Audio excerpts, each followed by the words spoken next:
Going live.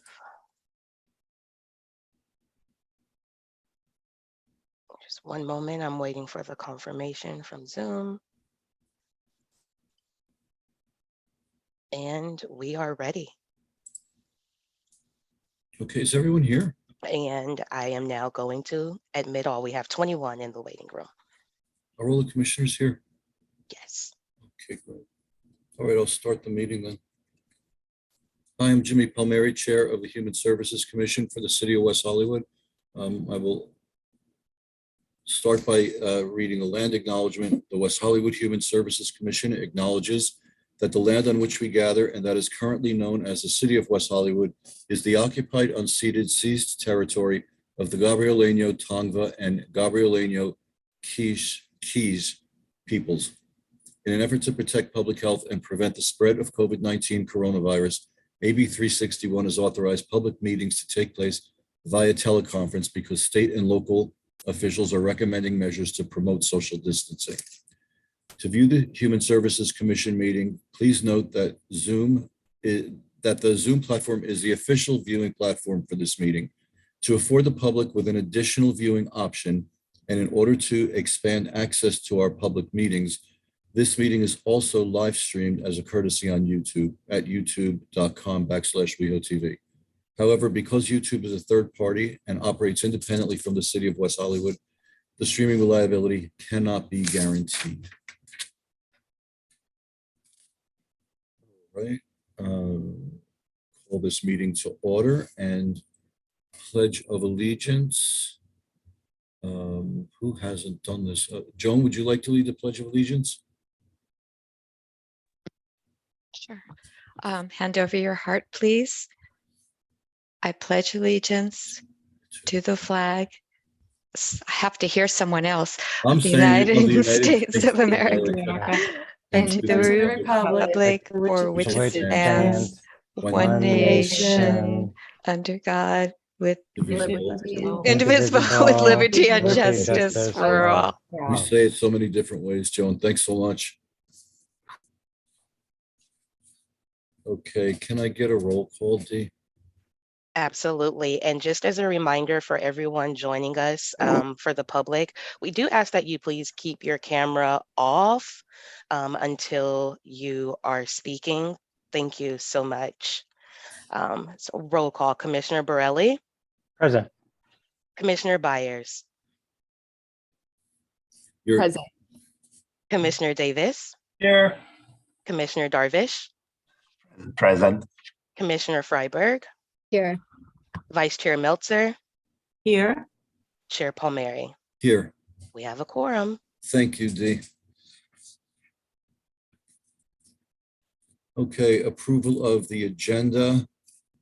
So I want to do this correctly since we're changing back to a different format again, or an original format. Are we going to discuss the minutes at this point, Dee? It'll be the next bullet, Chair, Okay. with the So- approval of the minutes. With the approval of the agenda? It should be the next point, 1D, for approval of the minutes. So 1C is approval of the agenda. Yes. So do we take a roll call on that and then do the minutes, or the minutes first? Yes, we can do it in the order as it appears on the agenda. So we can do the approval of the agenda first Okay, and take a roll call and then do the approval of the minutes. great. Thank you. And For take a anyone roll that's joining us, we changed the format slightly, and I just want to make sure that I'm doing it correctly. So can I get a motion to approve the agenda? So moved. Mr. Chair, before we Right. second, I'd actually like to pull item 2A from the consent calendar. Okay, And if Barbara agrees, I will second her motion. okay, so we second approval of the agenda. We pulled the 2A from the consent calendar, and that will be going as 3C new business, or 5A excluded consent. D. Could be 5A excluded consent. Okay, Is there an opportunity, Commissioner Borelli, just to answer the questions without moving it to 5A? I have at least 2 or 3 questions. Will they be directed to staff or? They'll be directed to staff. Okay, So with your permission, if we could keep it under consent and then answer your questions under items from commissioners, that way the staff from Trans can work, they have the option to stay and or if they're. Sure. I'm happy with leaving it on consent, and I'll ask questions during the items from staff. okay. So just for the public, we are going to leave the agenda as is with 2A under consent calendar. Commissioner Borelli has some questions and he will ask those under commissioner comments, which is item number 8, if you're following the agenda. Are we all correct? Okay, so Barbara moved, Sam second. Can we get a roll call? Absolutely. Commissioner Borelli, Aye. Commissioner Byers, Aye. Commissioner Davis, No. Commissioner Darvish, Aye. Commissioner Freiberg, Aye. Vice Chair Meltzer, Yes. and Chair Palmieri. Yes. Did I hear a no? Yes, you did, from Commissioner Davis. Okay. All right, so D, the letter D, approval of minutes. The Human Service Commission has requested to approve the minutes of the June 14th, 2022 Human Services Commission meeting. Can I get a motion to approve, or are there any updates? Commissioner Freiberg? Yeah, I just wanted to add something in. It said that that we should look for another contracted partner for Pause LA. And I just wanted to make sure that it said that it's because they didn't apply for funding in the next cycle. Okay, I believe that is page 9, I think. So that's the only update to the minutes. Do you have that? Yes. Okay, so can I get a motion? So moved. Commissioner Byers, can I get a second? Second. Commissioner Borelli, can we get a roll call? Absolutely, Chair. Thank you. Commissioner Borelli, Aye. Commissioner Byers, Aye. Commissioner Davis, Aye. Commissioner Darvish, Same. Commissioner Freiberg, Aye. Vice Chair Meltzer, Yes. Chair Palmieri. Yes, I just want to make sure that everyone heard Commissioner Darvish, because it sort of went out when he spoke and I believe he abstained. Yes. Okay, thank you. Okay, we're going to move on to public comment, and I know we have several. So Dee, do you want to begin handling that? Yes, so for public comment, we have quite a few. So I do ask if anyone needs interpretive services to please let me know so that we can have someone interpret for you. So the first public comment that I have is for Lena Del Rio. Lena, if you are in the room, if you can please take yourself off of mute, and you will have 3 minutes to address the commission with your comment. You can start. Okay. Thank you for all of you and being here. And my comment is that I'm almost 70 years old. I live in the city of West Hollywood for 42 years. And we transsexuals never had any program that support us until some 11, 12, 13 years ago, Trans Latina Coalition opened their doors for us. We have some health issues. We're getting old, and we need have some needs, and they help us to solve some our problems or make it easier. So I beg you, please, whoever is in charge, or all of you commissioners, to keep helping the program, because not only for me, for all the transactions like me that are having issues paying their bills, paying for their food, like I'm diabetic, and with the help they give me, I can make a better life for myself. So please, please, please keep helping them because we need it. Thank you very much. Thank you very much. I do want to ask do we have a timer? Is the automatic timer up? I have so many boxes on my screen right now. I Yes, don't Chair. see it. Yes, Okay. Chair. I do have the timer going. Thank you. Absolutely. Thank you so much, Lena. You're The next welcome. The next public comment is Elsa Johnson.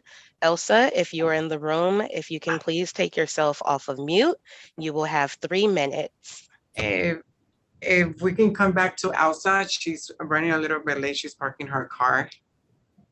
Okay, that's no problem. Then next, Yola Dore. Yola, if you are in the room, if you can please take yourself off of mute, you will have 3 minutes. Thank you very much. Good evening, Chair.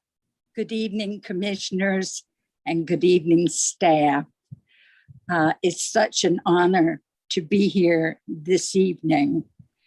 And I'm very humbled to come before you and tell you how grateful I have been personally to receive services as a cancer survivor from JFS Comprehensive Service Center during the worst time in my life.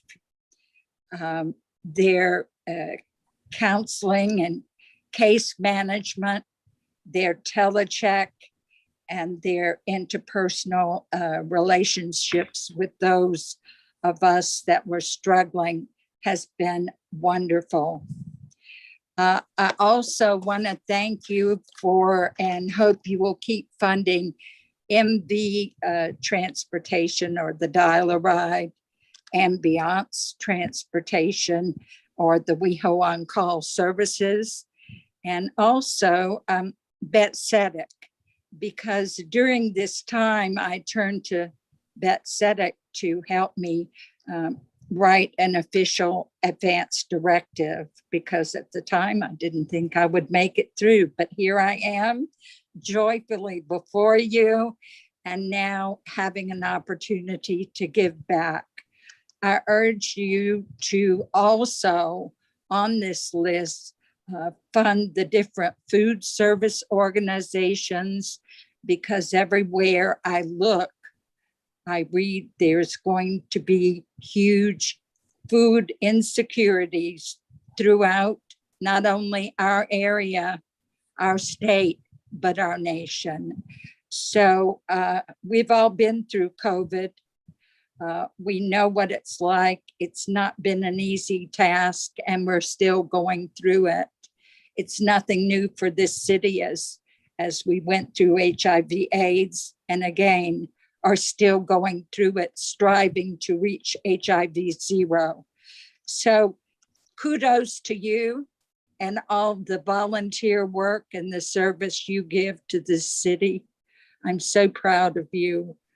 I'm beyond proud of the staff, and I thank each and every one of you for your service.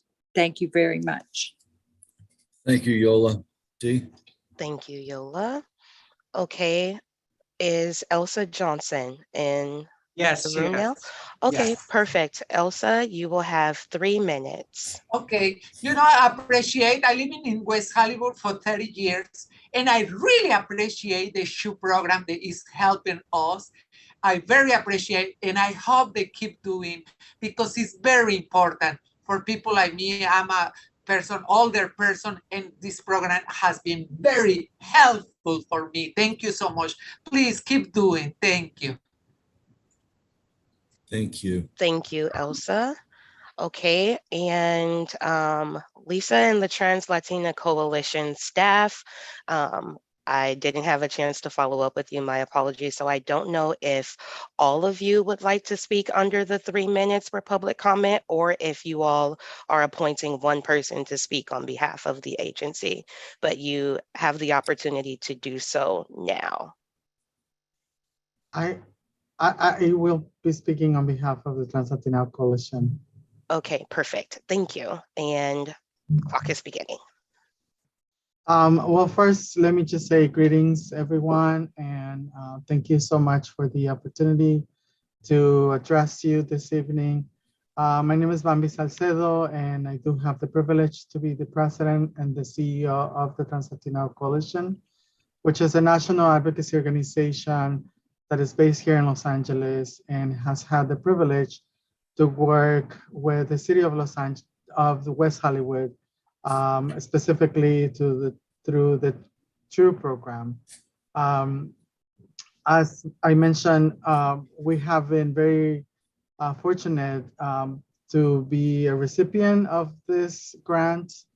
And we have, I have to admit that we have to done an outstanding job in addressing the specific needs and issues of individuals who live, work, or spend the majority of time in the city of West Hollywood, particularly transgender, nonconforming, and intersex individuals in the city of West Hollywood. And we have been able to succeed our contractual obligations.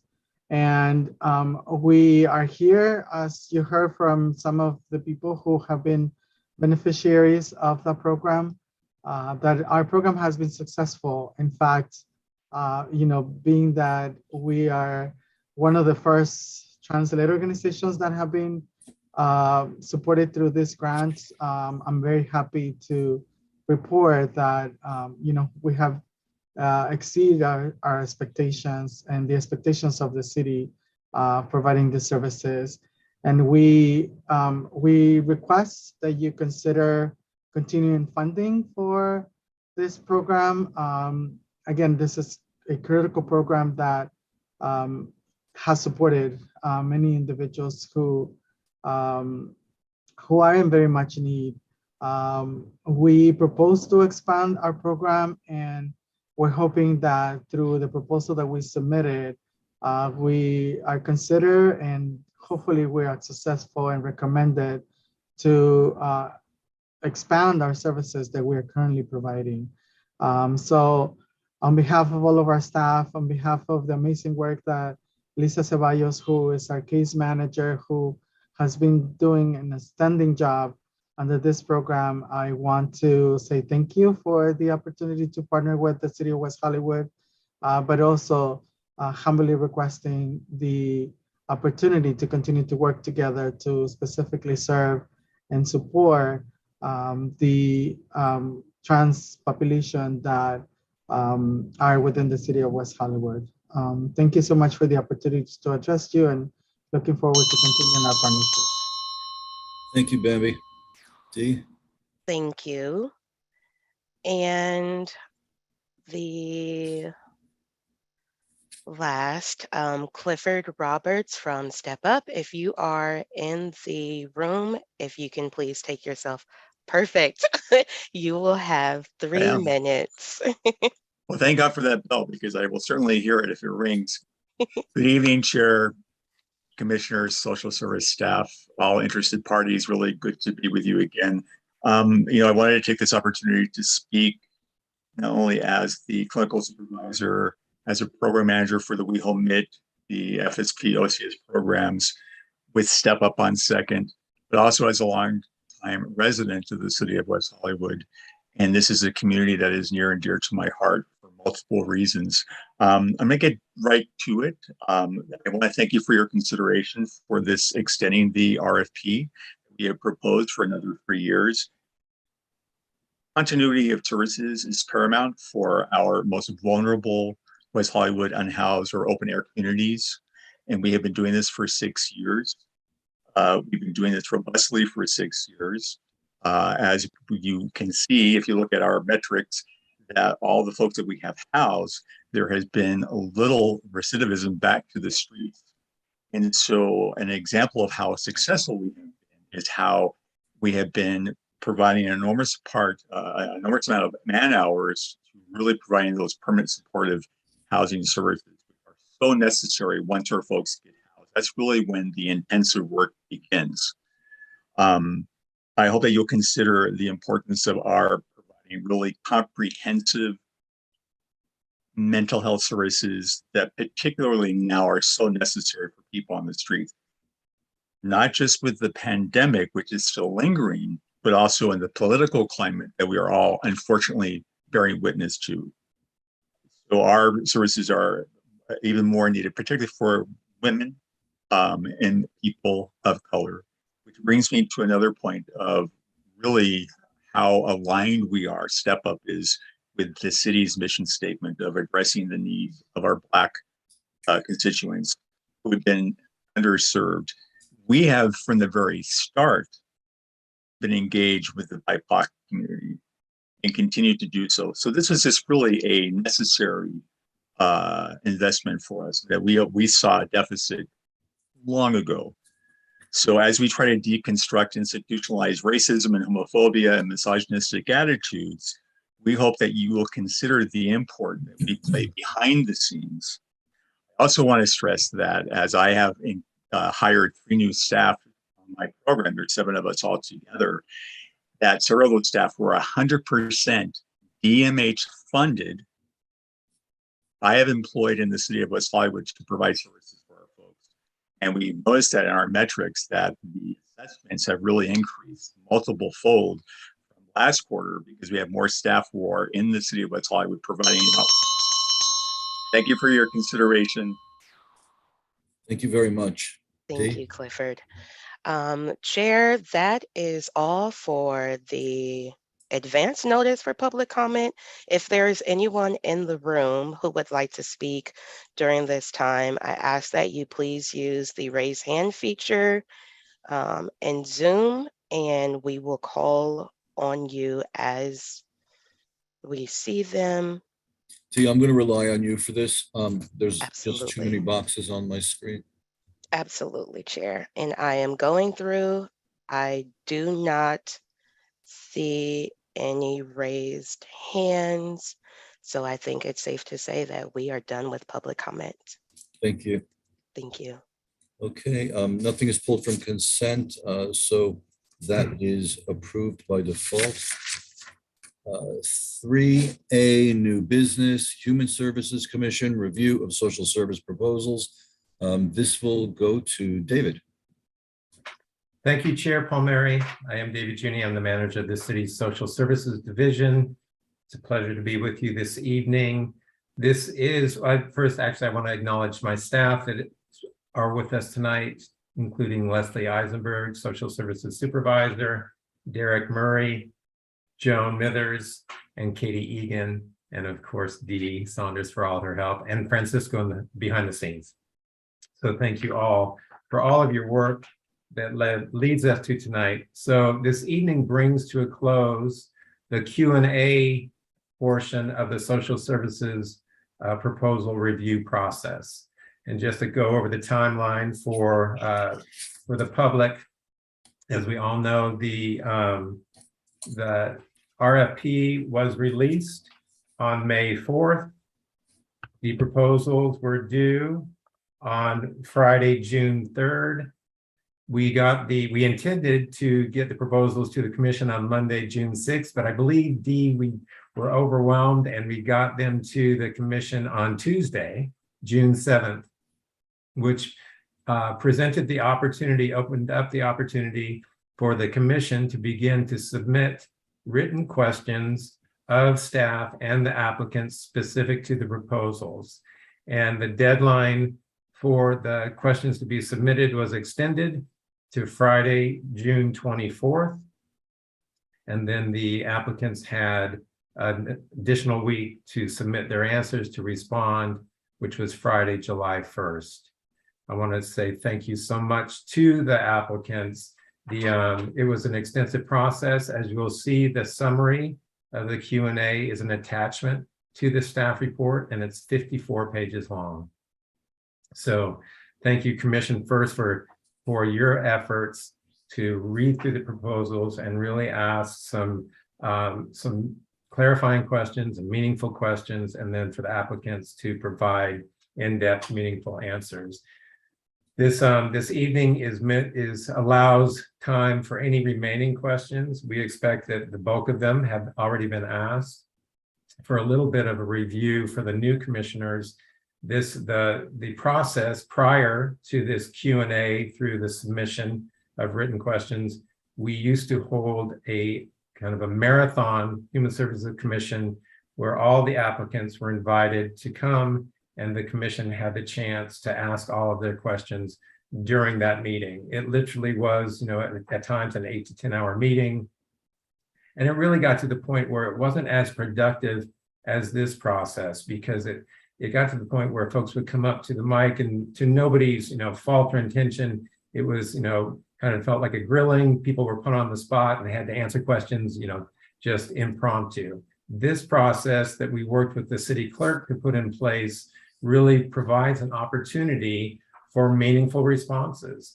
And that's what we're looking for from our agency. So I am very appreciative that we've transitioned to this Q&A process, but we are here tonight. If there are a few remaining questions to be answered, we look forward to hearing from either from staff or from our contracted agencies. These are our partners. We certainly this evening wanted to be presented as questions, not grilling. These are our partners or our future partners. So with that, I'll turn it back over to you, Chair Palmieri, and we are available for your questions. Okay, I just want to make sure that I'm doing this correctly. Am I now accepting questions from commissioners, or are we going to folks that may be here? We're accepting questions from commissioners. Okay. All right. So if you could use the raised hand feature, I can see all of the commissioners, so it won't be problematic. Remember, any questions would be about a particular proposal. It would not be anything of general interest, and we should be very respectful of the folks that are here. Do any commissioners have any further questions other than what is already in your packet, which is pretty extensive?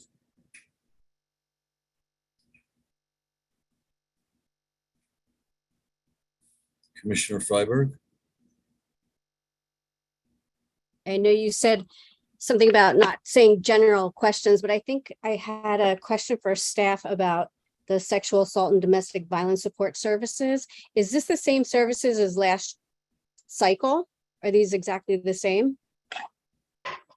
Thank you for your question, Commissioner Freiberg, and the opportunity to review this, because there are differences in the proposals this time around. We do have, as you see, proposals from the two organizations that the city contracted with previously through public safety, and that is the Maple Counseling Center, and then also the Stop Violence Program, which was a standalone contract when it was in public safety. They have merged, and that's part of the comprehensive scope from the center's mental health services contract.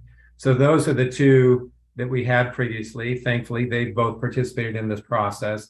And then we have new proposals, and my staff will help if I've forgotten any, but we have the proposal also from the Center for their Legal Services program. This is new. We don't currently contract with legal services. And one of the focuses of this proposal is to offer services for victims of domestic violence and for folks who are fleeing domestic violence. They will provide case management to folks who need to meet to put together a safety plan, who need to find safe housing. So that proposal is new, and as we don't currently have that service. And then also from the center, they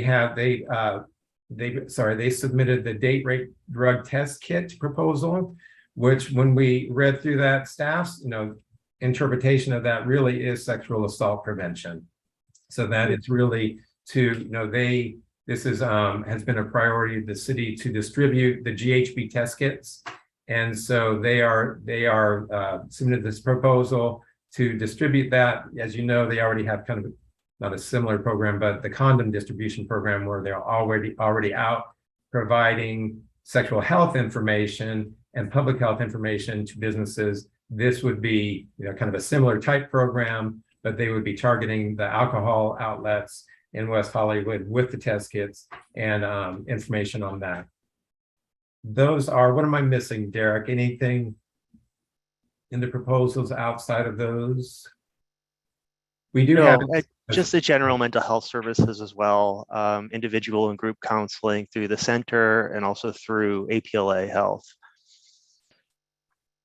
And then also in line with that, Commissioner Freiberg, is the mental health services proposed by Maple Counseling Center.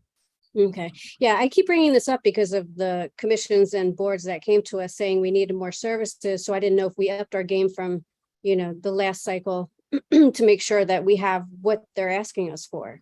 So they obviously saw something that was missing, and I just want to make sure that it's covered. So thank you. Thank you, Commissioner Freiberg. Anyone else? Okay, so since this is something that we only do once every 3 years, I'm going to ask David a question. What is next with this? Are folks to speak, or is that coming under public comment? That would, we have the opportunity, we have representatives here. If folks would like to speak to this item, I appreciate the fact that the commission took the directions to heart. We didn't want to overwhelm folks, but certainly we have representatives here. I feel like, that everybody did, for the most part, respond to the questions that were posed. But if there's something that one of the representatives feel needs more information or clarification, we could offer that at this time. Dee, can you, folks, can you use the raise hand feature if indeed you do want to address the commission? And Dee, can you follow through on that, please? Absolutely. So I see Maple Counseling with camera on. Verena, did you want to address the commission at this time? I'll start with you if you did. Yeah, thank you, everyone. Thank you, commissioners. I'm Verena Blisle. I'm Executive Director of Maple Counseling. I'm relatively new. I started about 1.5 years ago, so it's just an honor and a privilege to virtually meet you. I want to thank you, whether it's with us or whoever is chosen for prioritizing mental health right now. It's a national crisis, and so we're a little bit on the front lines, as I say, and hope to be considered as a partner. Thank you for all that you do in your service, and I'm here if you have any questions. Thank you, Verena.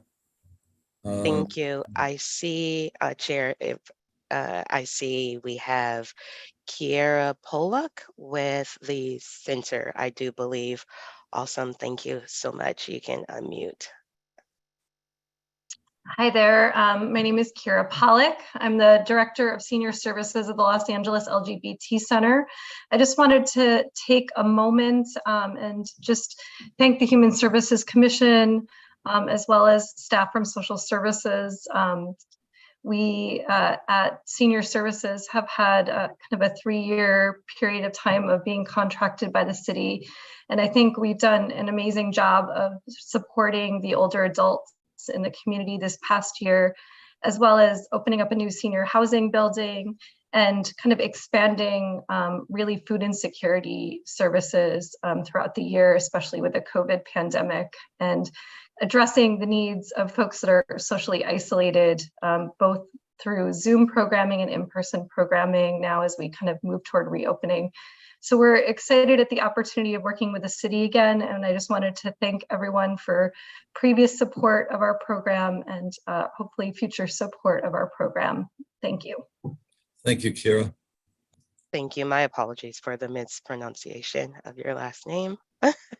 And if there's anyone else who wishes to address the commission, speak up on behalf of your agency that you are representing, please feel free to raise your hand, turn your camera on so that I know that you would like to take the floor. Okay, Amy Kane, if you are able to, please feel free to unmute and turn your camera on if you'd like. Sorry, if you'd like. You're okay. Thank you. Hi, all. My name is Amy Kane. I'm the Associate Director of Mental Health Services at the center. And I just wanted to touch a little bit on what David was talking about in terms of wrapping in our Stop Violence program into our general mental health services, which is new this year. And we spent time sort of considering what that looked like. We already have a very robust program for intimate partner violence, which also includes victims of crime, victims of sexual assault. And so now, as part of the entire mental health services department, our Stop Violence program would also be included in this, which would offer to residents, workers, people who live in West Hollywood, services that we also offer to victims of crime, victims of intimate partner violence in the form of groups, individual therapy, and also other grants that we have that also support emergency housing. And so again, this is sort of a new version for us, but will now be included in that, sort of the idea of not turning anyone away. So not necessarily that it has to be LGBTQ specific, that any victim of domestic violence is welcome, and that we will provide services as best we can. The other thing I was going to say is that there's sort of crossover that we've created with, I think Jeffrey's on the call, our community health programs with the testing kits, similar to the fentanyl strips. And our substance use and recovery services will provide training internally and externally on how to use the strips. Thank you all. Thank you, Amy. Commissioner Borelli, is your hand up? Yeah, I want to, if we're done with, if there's anybody else from a service provider wants to speak, I'd like to go after them, if that's okay.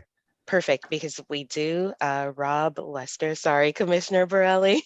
Oh, yes, everyone is rolling in. This is beautiful. Okay, so I will start in the order received. We do have 4.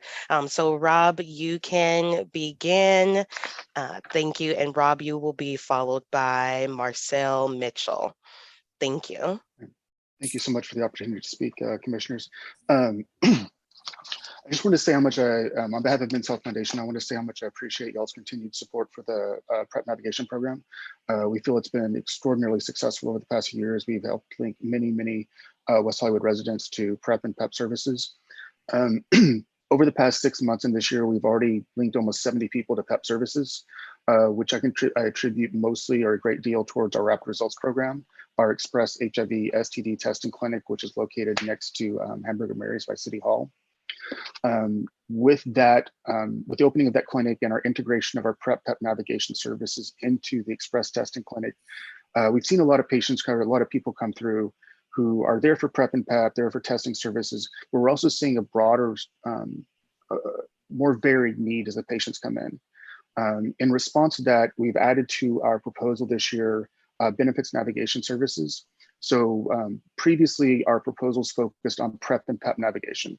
We're adding in a broader range of benefits navigation, so including assistance with Medi-Cal, Covered California, housing navigation, referrals, transportation. So we're really trying to expand the services we offer to patients who come in for PrEP and PEP services so that we can meet all the varied needs they have. And so I hope when you're reading our proposal, you look favorably on that. And I look forward to continuing to work with y'all. Thank you so much. Thank you, Rob. Thank you, Rob. Okay, Marcel, and Marcel, you will be followed by Lisa from Trans Latina Coalition. Thank you. Thank you. Good evening. I just want to take this opportunity to thank the commissioners for reading our proposal, and we look forward to the opportunity to continue with providing our street outreach services, our emergency housing services, our permanent housing services, and our retention services to the city of West Hollywood and its community members. Thank you, Marcel.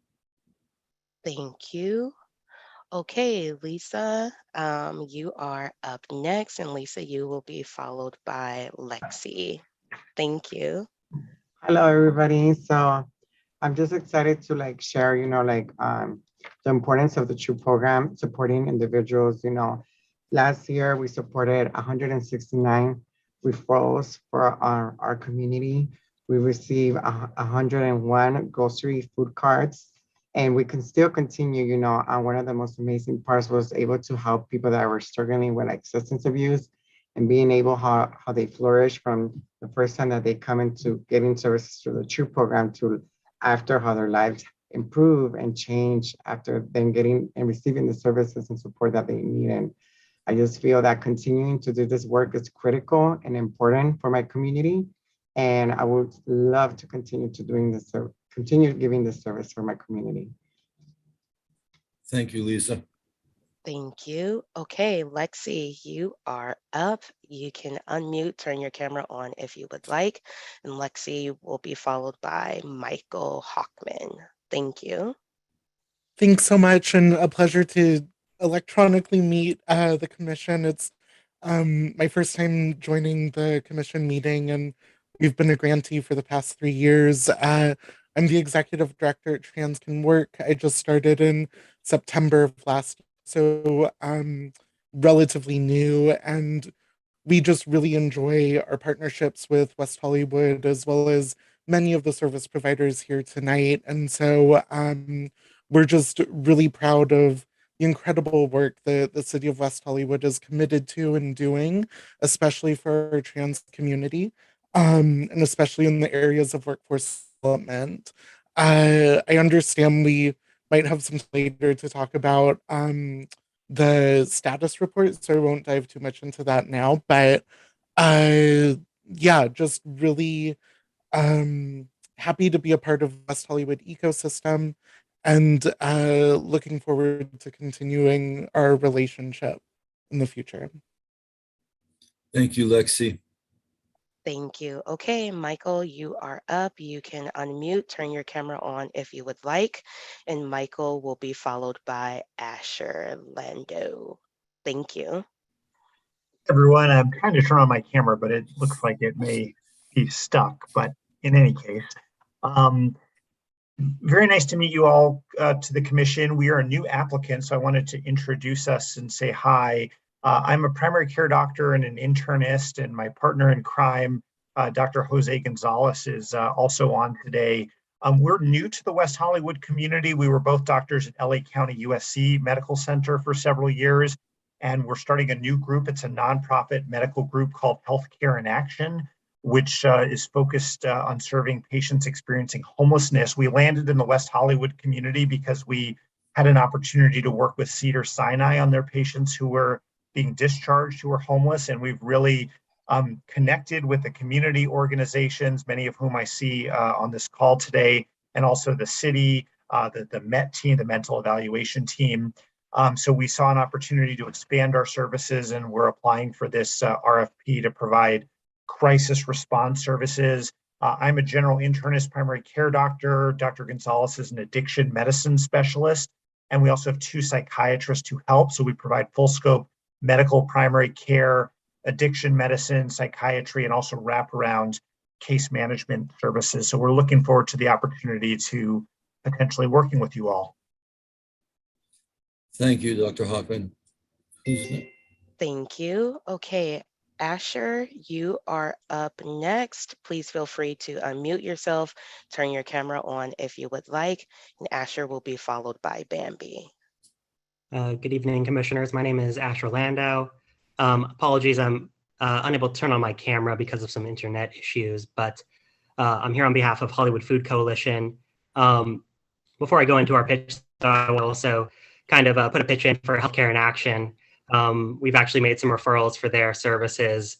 It's great to see they're expanding to West Hollywood. They're really incredible and have a really responsive service. But anyways, so Hollywood Food Coalition, you may know us by our former name, the Greater West Hollywood Food Coalition. We've been in the community since 1987.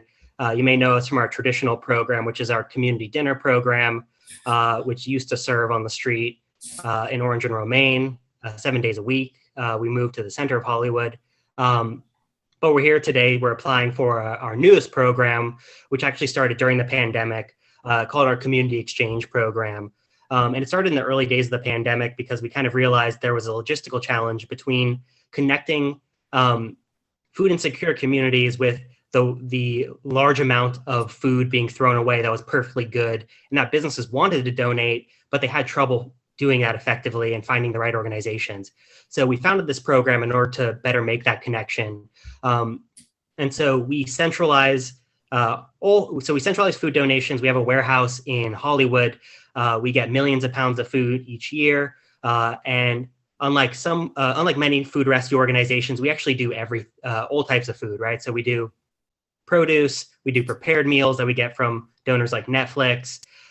We do snacks, we do shelf-stable items, etc. And we do our best to match this food effectively to the nonprofits that we work with. And we've worked with over 125 nonprofits throughout LA County. And we really work hard to get to know the nonprofits that we serve because food is very personal, right? And depending on the program that you run, depending on the community that you serve, they'll have very specific food needs. And so we work hard to find out what our nonprofit partners need, because our exchange program doesn't distribute directly to individuals. It's a collaborative program. And so we collaborate with nonprofits who already have established social ties with a community. And we work with nonprofits that do a variety of things, whether it's housing. So we've worked with Housing Works to provide grocery boxes for their affordable housing projects. We've provided food for outreach workers. We've provided food for community grocery box distribution. So it runs the gamut, really.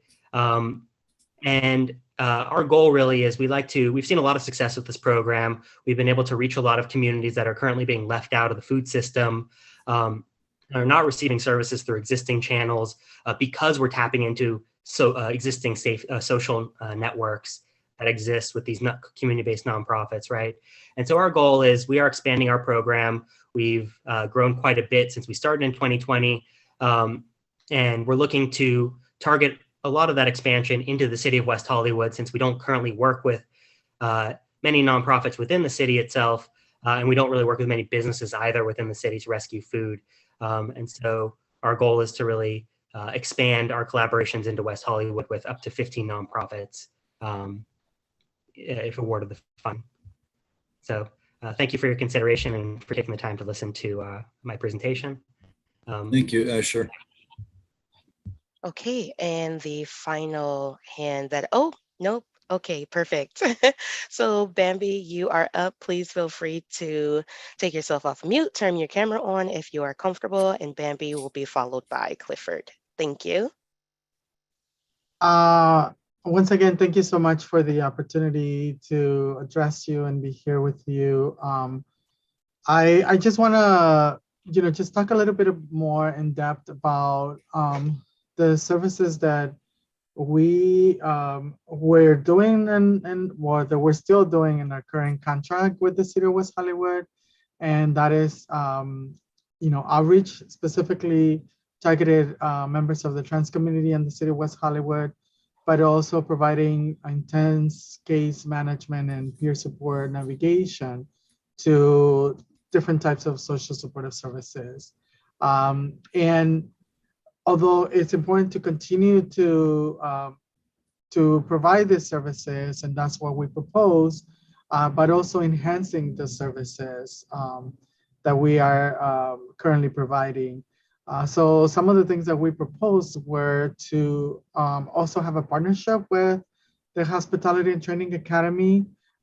We know and understand that accessibility to employment in the trans community is it's one of the issues that we continue to experience, and having a partner such as the Hospitality and Training Academy to train individuals, but not just that, but also connect them into the hospitality industry within the City of West Hollywood, and particularly providing opportunities for members of the trans community. We thought that it was a perfect match. We have collaborated in the past in other workforce development programs with the Hospitality Training Academy, and we have been successful in our partnership. And so this is a critical component to that. In addition to that, we also are proposing to continue to develop the leadership of trans communities, and we have proposed to do monthly leadership development meetings for members of our community, for them to know specific things that they need to learn so that they can advocate for themselves.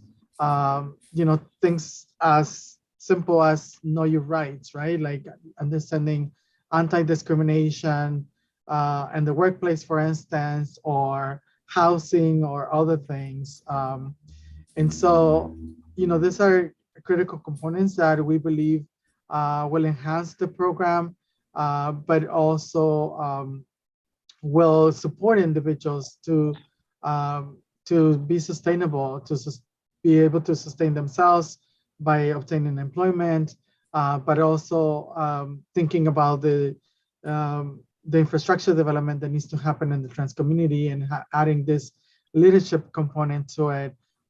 We believe that is something that is very much needed in our community, that with the support of the City of West Hollywood can certainly provide. And we are super excited about this opportunity. And again, as an organization that has demonstrated the success of the program that we have been funded to, we want to continue to do this work for our community. We want to continue to do this work in partnership with the City of West Hollywood. And we are super grateful and hopeful that, it's our proposal is favorable to all of you, and that you think that we are worthy of continuing to do the work. So thank you again so much for the opportunity. Thank you, Bambi. Thank you. Okay, Clifford, you are up. And Clifford will be followed by Marina Berkman. Thank you. Thank you, Dee, I kind of slipped in there. I thought I'd be remiss if I didn't mention a couple of things. And again, I appreciate the commissioner's work as you peruse through all of these RFPs. I can only imagine. But when you look at ours, I'm not sure. I want to make 2 points. If it was made explicit that, because we are hearing about mental health, it's ubiquitous. Everybody's talking about mental health finally, and our services are not exhaustive, so people can continue getting therapy in our program perpetuity. Hopefully, it won't come to that, but there isn't a limited amount of sessions. So that is the good news. Also, I want to talk about our collaborative efforts. I'm really excited about hopefully going forward with more years with the City of West Hollywood, but also with our collaborative partners that we have worked with over the years. We also leverage these collaborative efforts within our organization. And again, I'm not sure if it was parsed out in our RFP that we have occupational therapists and vocational program that we can also invite clients and encourage them to participate in if that is in alignment with their treatment plan. So, and of course, along with our psychiatric services.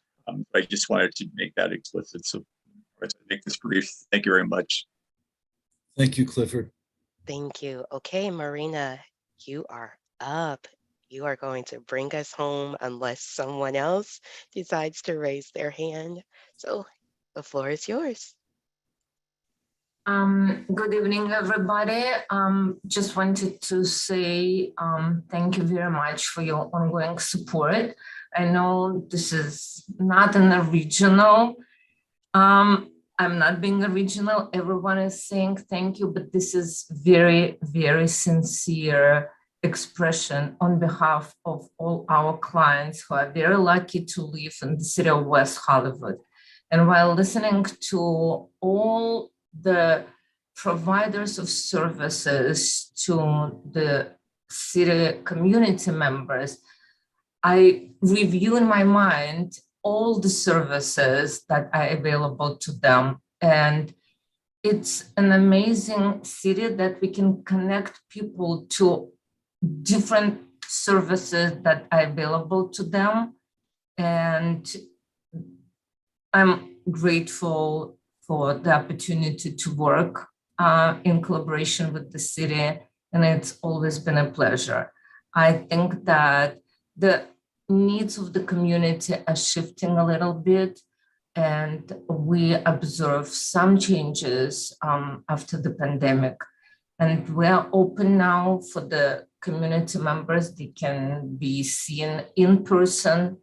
Currently, they can call us, make appointments, and we will be happy to provide assistance to them and to connect them to other service providers when necessary.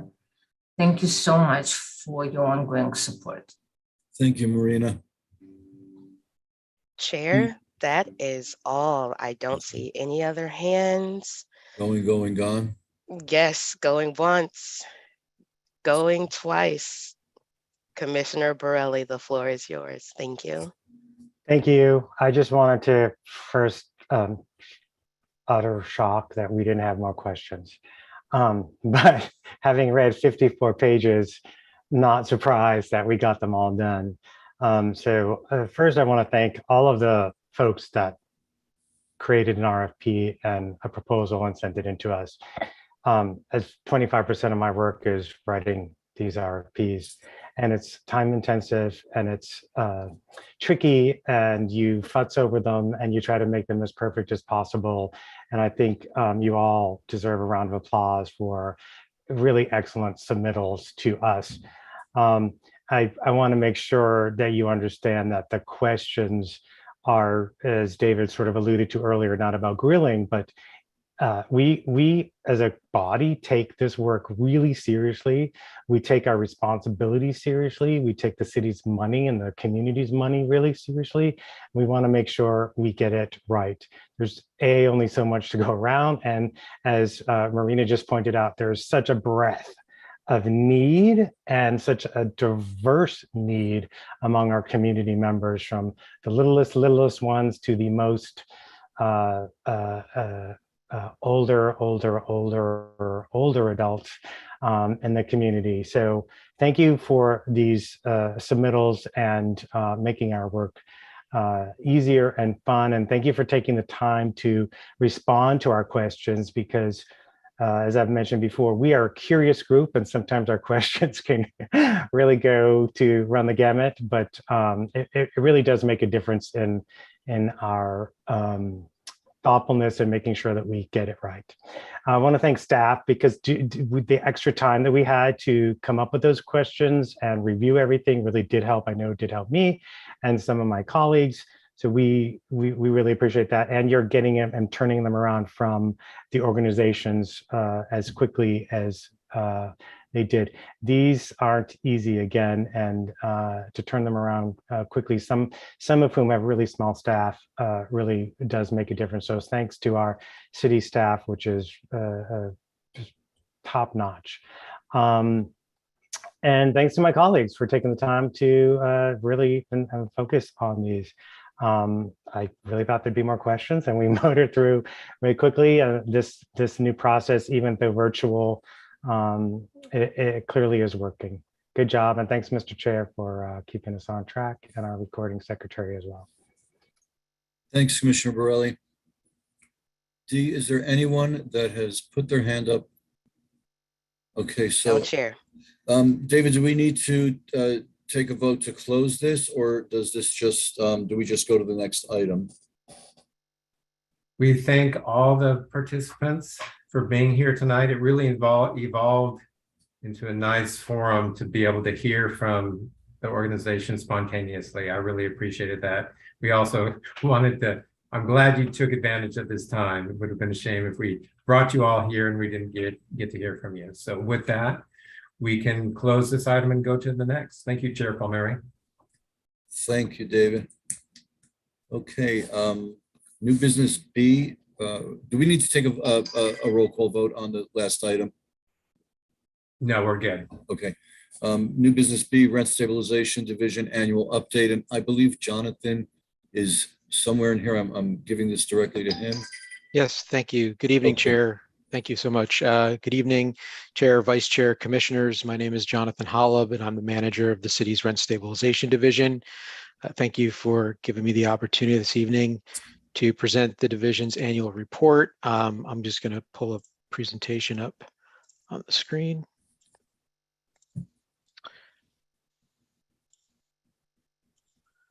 Okay. So the first thing I want to talk about is the eviction protections that are in place currently. There have been a myriad of eviction moratoria and protections enacted during the COVID-19 pandemic. The current iteration in place that covers West Hollywood is the county's tenant protection resolution. It's currently slated to remain in effect until December 31st, 2022. Currently, we're in what's known as phase 2 of the resolution.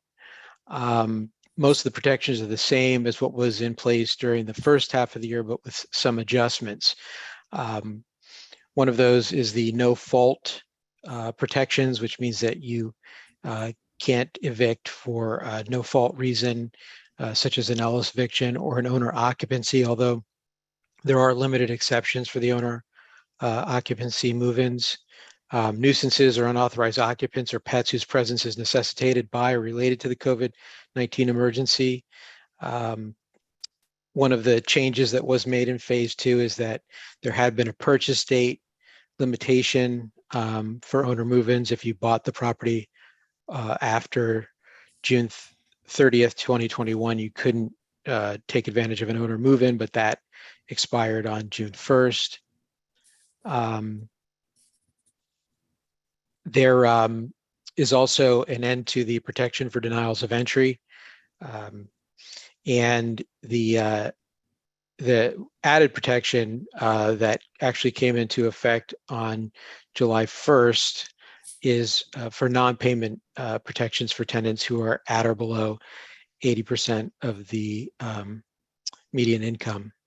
So the reason for it coming into effect on July 1st is that the state had enacted legislation that preempted the county's protection in that respect, and that preemption expired on June 30th. I just want to also give a quick overview of the California Tenant Rent Relief Program. This program provided protections and relief to tenants who were in rent arrears. The application period and the benefits are no longer being paid beyond March 31st, 2022. There are still pending applications and pending payments to be made, but those only go through March 31st, and there are no more applications being accepted. I think it's interesting to point out that those are direct payments to landlords, so many landlords are being made whole, and also to talk about what was actually paid out, which was quite significant. There were approximately 1,700 complete household applications in West Hollywood, with an average assistance per household of $15,498, and total funds paid in excess of $26 million in West Hollywood alone. Just wanted to talk about some of the recent amendments to the rent stabilization ordinance and regulations. These change the scope of the division's mandate and add certain tenant protections. Many of these came into effect in the early part of this year. This slide talks about regulation amendments that changed some of the things that affect tenants. One is that a requirement that on-site managers at rent stabilized buildings of 16 or more units now have to register their employment with the city. The requirement for an on-site manager at a 16 or more unit building is something that's been in place in the city since its founding, but there was no tracking being done. Now the owners of those buildings, rent stabilized buildings, 16 or more units, would be required to make an affirmative statement with the division so that we know that it's being complied with. Another change is that rent decreases for loss of housing services will now be retroactive. What that means is that after a tenant applies for a rent adjustment application, that instead of the rent decrease going into effect after the decision is made, it will now go back retroactive to the approximately the time that the application was accepted as complete. So if there are gaps between the time of application and the time the hearing is actually conducted, this way the tenant still realizes the benefit of having the rent decrease for the loss of those services. Another important change that was made is to the amount of the guidelines that are used in determining rent decreases. There were uncodified guidelines that were in effect for many years. Staff, the commission, the council agreed that they weren't sufficient, and staff worked with an ad hoc subcommittee of the Rent Stabilization Commission to revise those guidelines, and also to work on how we have hearing examiners review what the rent decrease will be in rent adjustment applications.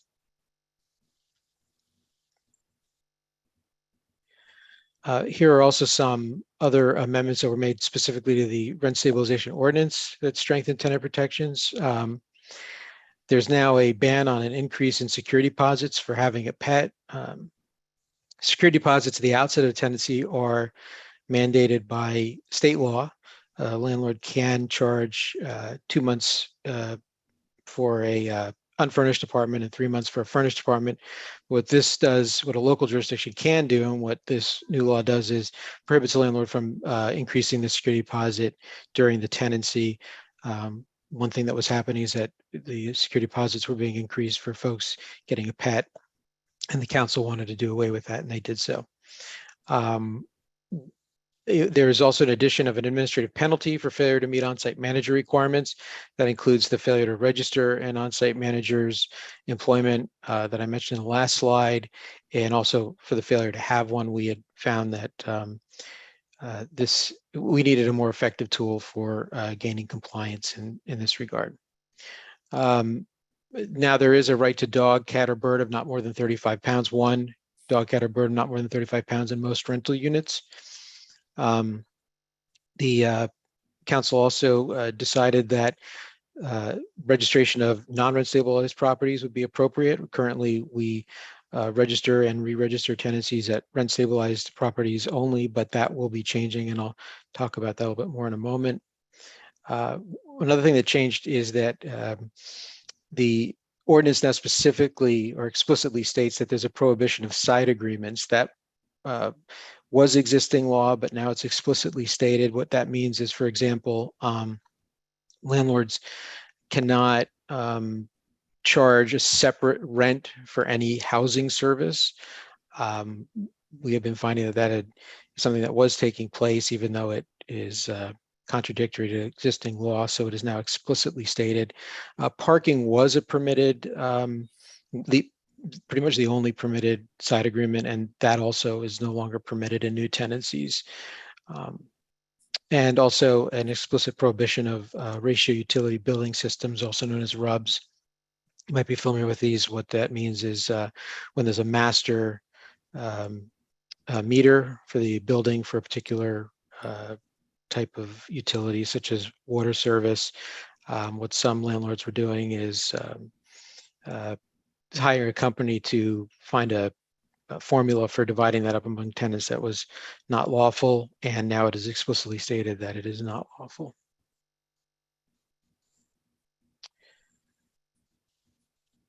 So as I noted, the City Council passed an amendment that will now require nearly all tenancies to be registered with the city, not just rent stabilized tenancies. That's going to start in 2023. We're working on building out that program now. The reason for this is that the City Council determined that registration and re-registration upon vacancy for most tenancies would provide important data regarding the number of rentals, rental market trends, information on rent increases, monitoring of state mandated rent control of 15-plus-year-old properties, monitoring compliance with prohibition against short-term rentals, and reaching more landlords and tenants as part of outreach and emergency preparedness efforts. A tenant habitability plan system was in place at the start of the city's mandatory seismic retrofitting program. Last year, the system was amended to reflect staff's experience with those projects and other situations where a tenant habitability plan would be appropriate. So it was modified to not just include seismic retrofitting work, but specifically state that if any unit would be uninhabitable during work, what we call a THP, tenant habitability plan, would be required. If there's a finding that there had been any harassing conduct within the last 12 months at the property, there's a definition for remodeling the property that would trigger THP. And also, in addition, if there's going to be an inoperative elevator for more than 72 consecutive hours, certain tenants would receive protections, and I'll talk about that more in a moment as well. In addition, modifications were made to the temporary relocation provisions of the rent stabilization ordinance. One of the changes is that, as I just noted, the benefits must be offered to senior or disabled persons when a needed elevator will be inoperative for more than 72 hours. Generally speaking, however, the temporary tenant relocation benefit is required when a landlord must temporarily cover possession of a rental unit in order to comply with the housing, health, building, or safety laws of the city or state, or if a tenant is required to vacate a rental unit upon the order of any government office or agency, or during fumigation that cannot be completed when a rental unit is occupied. The benefit itself is determined by the per diem rate established by the General Services Administration for federal business travelers in the Los Angeles area, and also includes parking along with meal, laundry, and pet per diems if that's needed. One issue that, oops, I gotta go back. Sorry.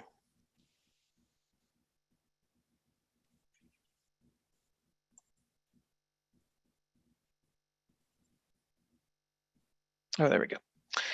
One issue that we get questions about quite frequently relate to Ellis evictions. As you're likely aware, that's the law that gives a landlord the right to remove a rental property from the rental market. Although no Ellis evictions may currently be initiated until January 1st, 2023, as a result of the protections against no-fault evictions. This slide talks about some of the protections that accompany such evictions. For example, mandatory relocation fees are required. Those amounts are increased for seniors, people with disabilities, families with minors, or someone who has a terminal illness. And in addition, there's a further enhancement for low-income households. That relocation fee and a relocation assistance fee, a separate relocation assistance fee, must be paid at the time of filing. Also, it's important to note that otherwise qualified tenants, those who are low income or very low income, who are displaced by an Ellis Act eviction, are put at the top of the city's inclusionary housing wait list. And I'll talk a little bit more about that. Before I get to that, though, I just wanted to briefly touch on some of the additional protections in the rent stabilization ordinance for people with disabilities. As I noted, there's an enhanced relocation fee, and that for all no-fault evictions, including Ellis Act evictions. Mentioned already the temporary benefits in buildings for that are going to have an inoperative elevator. One thing that was added recently is enhanced penalties for harassment of tenants with disabilities. So when there's a civil action brought against a landlord who is harassing tenants, if one of those harassed tenants has disabilities, the penalties will be greater.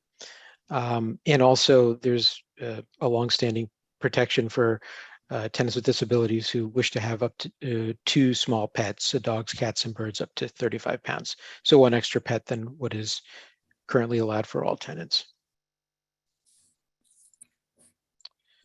The division also oversees the city's inclusionary housing stock, and that includes the wait list. This means that when we don't deal so much with the projects that are as they're being built, but once the new units come online and become rentals, that falls into our division, and we oversee that. Currently, there are over 375 inclusionary units, and thankfully growing quickly as more projects come online. We've recently contracted with a very good company called House Keys Inc. that is administering the program. And unfortunately, the wait list is closed. We do have very big wait list, not surprisingly, but as we house people or people get housing elsewhere, we might be able to open it again. Here's some of our local and partner resources. Housing Rights Center helps folks who are seeking reasonable accommodations from their landlords. We often refer people to that organization for that purpose. Coalition for Economic Survival has been working in the city for a long time and is currently under contract to provide a West Hollywood tenant-specific clinic. And of course, there's the Bets Edit Legal Services that you are familiar with. And I can make this presentation available to any commissioner or any member of the public. And the best way to get it is to either contact me, it's my first initial and last name at weho.org, or contact the Rent Stabilization Division at the number on this slide, or at rsd@weho.org. Someone will get back to you within 1 business day or less. And that's my presentation, and I'm available for any questions. Thank you. Thank you very much, Jonathan. I'll go around to the commissioners and see if there's any, hold on one second. Any questions for Jonathan? Commissioner Borelli? Mr. Chair, should we excuse or let go all of our service providers that are still on the line? They don't need to wait for this. We're happy to have you, but if you have other things to do. Cool, thank you. Hi, Jonathan. Thanks for your presentation. I have 2, I guess, quick questions. What is the on-site manager requirement? Specifically for rent stabilized tenancies with 16 or more units, there must be either the owner must live there, or if that's not the case, then they have to have an on-site manager in one of the units. Great, thank you. Second question, Ellis Act, does that ever have a chance of being overturned?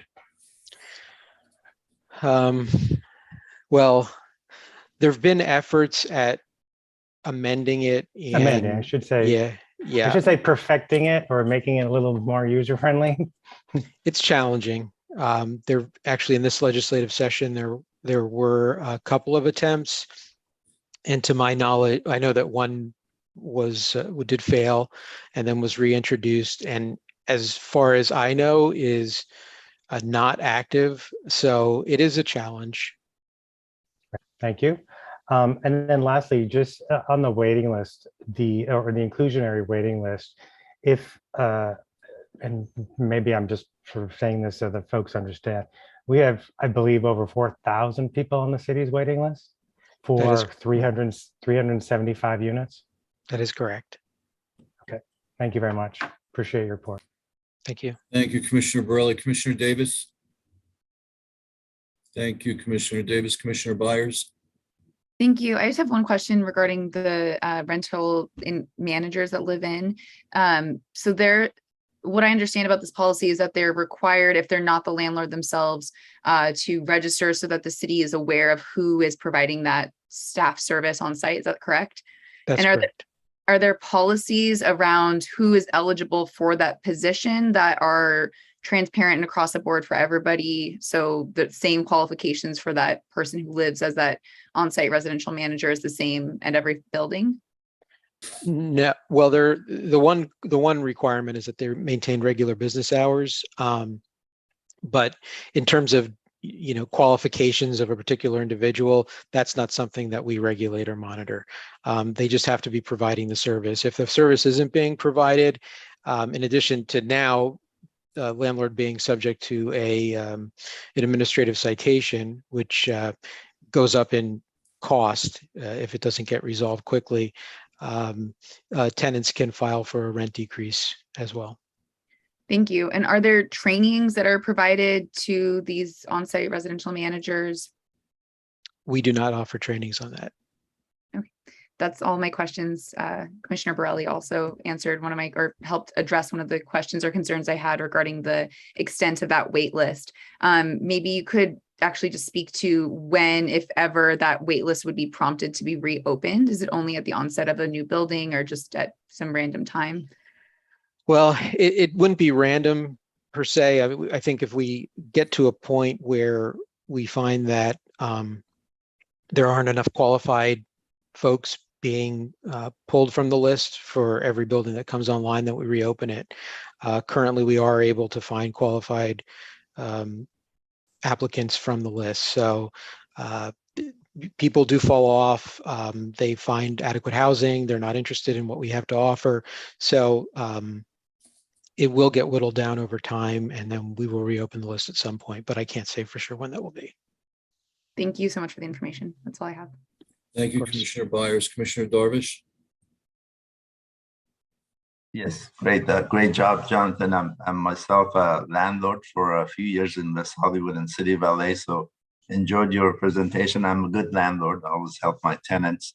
I had to work with Ellis Act, that one of the properties that I purchased that was in that period, 5-year period, where the old owner had made it, had evicted the tenants and had moved in and then sold the property.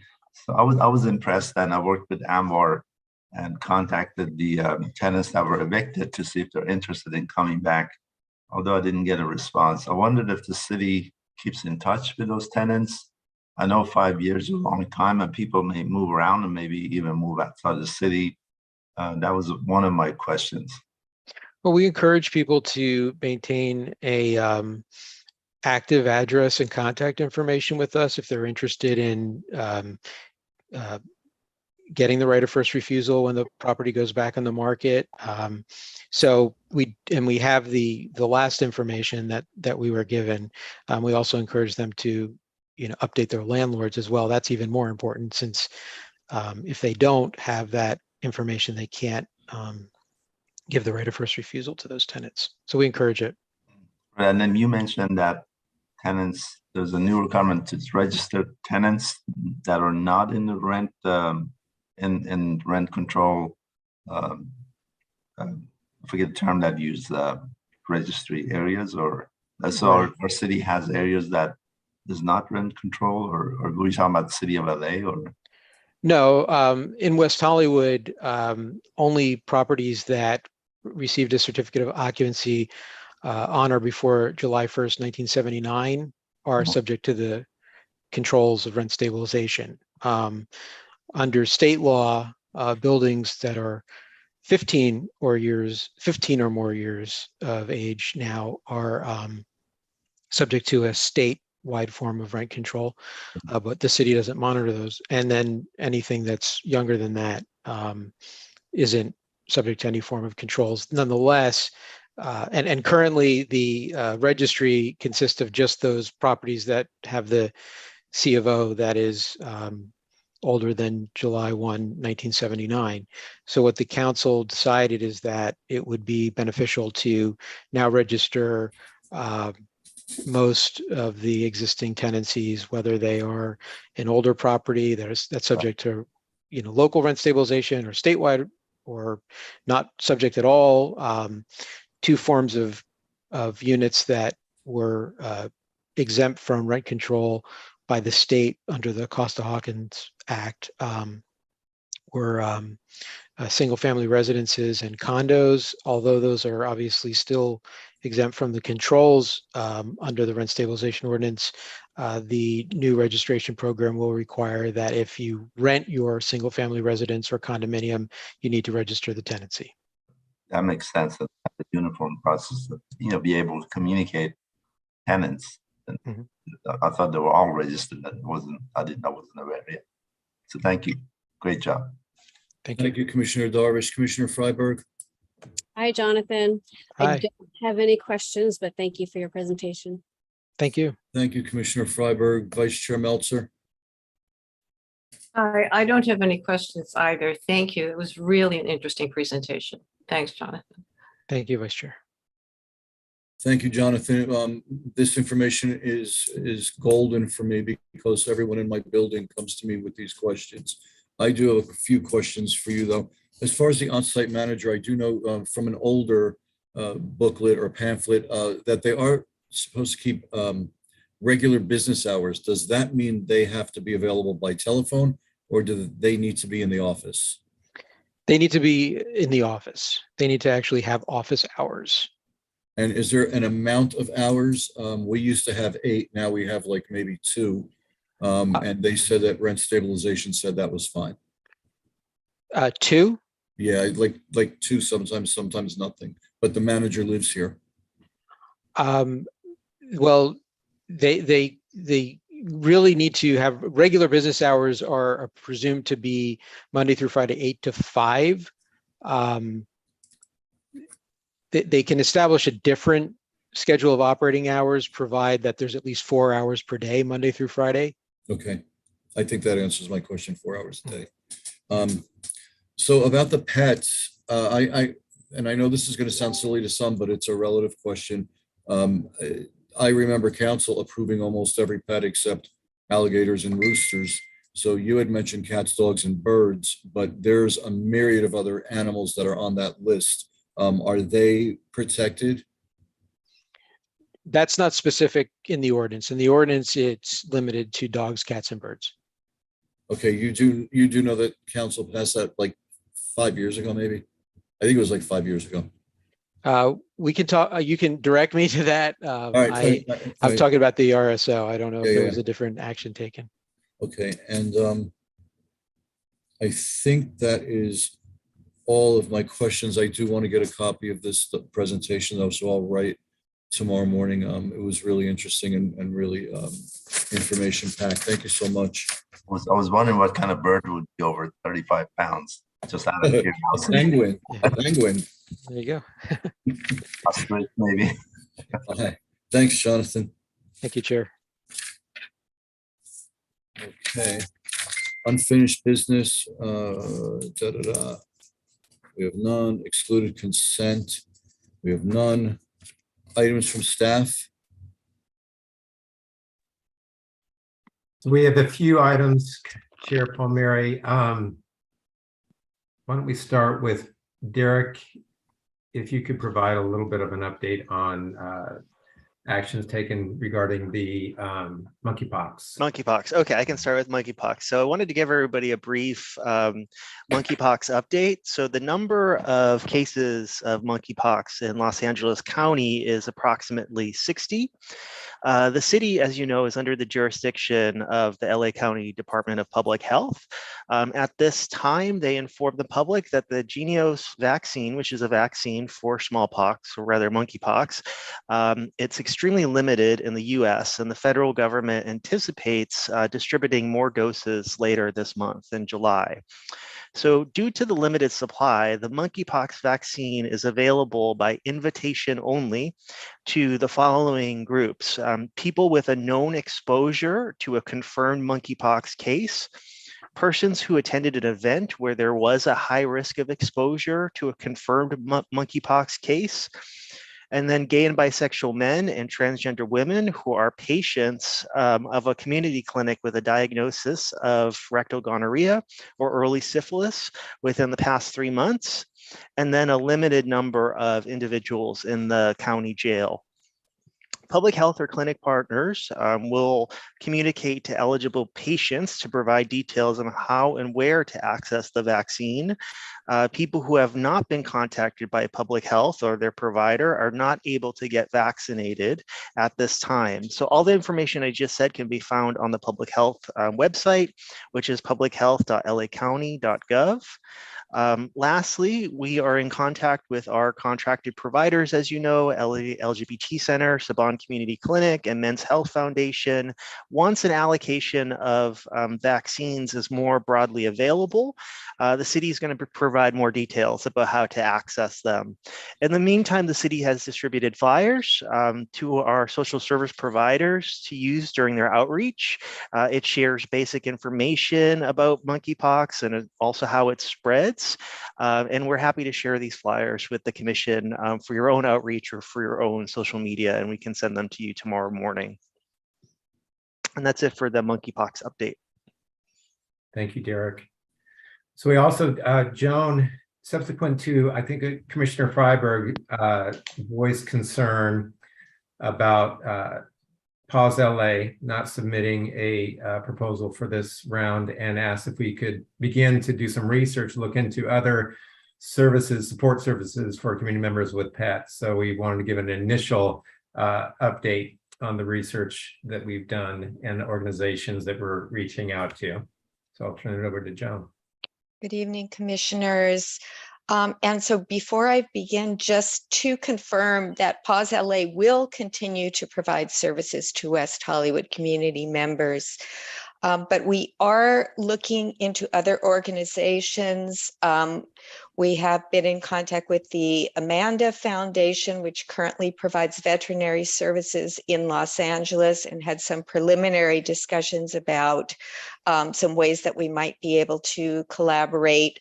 We have another foundation still to be looked into, and of a great, mostly promising is there is an organization called Fixin' Fido. I have been in touch with the director there. They assist with spay and neutering, veterinary bills under $500, and pet food. They can also help people with grooming, and in fact have mobile groomers for people who are unable to leave the home. They've indicated that they would be very happy to assist older adults and people living with disabilities in the West Hollywood area. And so part of what we'll be doing is getting that information out in the community as we move forward with all of the other services that are provided. Thank you, Joan. So it seems like this would be a good time, Chair Palmieri and Commissioner Borelli. You had questions about the consent calendar item, the update on TransCan work. So staff is open to your questions. So Thank you very much. Say again? That would be you. I didn't have questions.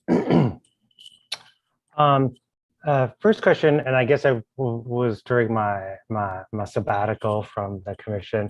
TransCan work went on hold in May 2021, and then in the report says, and then it was lifted. How long? What was the time frame on that? Was it 3 months, 6 months? Their probationary period? Yes. I believe it was 4 months. 4 months. Okay. It was from May to August. May to August. Thank you. And then the next question is, so staff then did a virtual file review. Is that a random thing? Is that a regular thing? How does that work? So we do, it is not random. After, when we have placed a program on probationary status, that's one of the, elements to our process is to do a file review, an extra one if we've done it, the annual, that we do on either during that probationary period or at the close.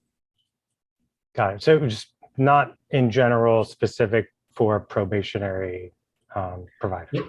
Well, we do specific to probation to that status. So this one we did this subsequent to their lifting of probation, but it was in follow-up to that probationary period. Got it. And I know that we're not supposed to take this into consideration as we move into the RFP process, but I'm curious how to handle that or think about that with their current proposal. Well, we can provide an update on that the file review.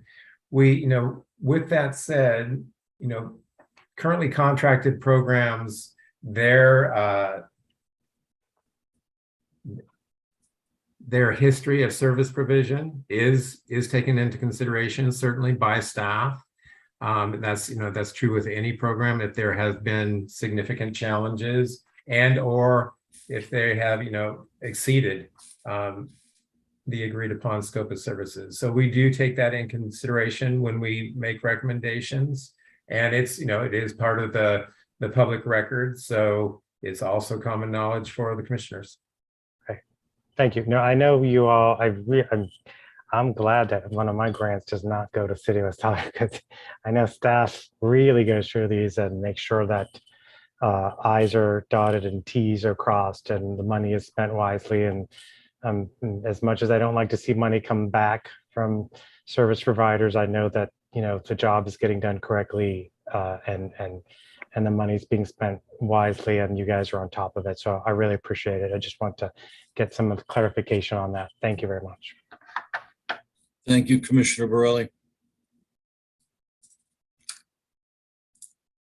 So our final item, Chair Palmieri, is that we did want to, there was concern expressed by a few of the commissioners to myself and to the city clerk and to council regarding the resuming in-person Human Services Commission meetings moving forward.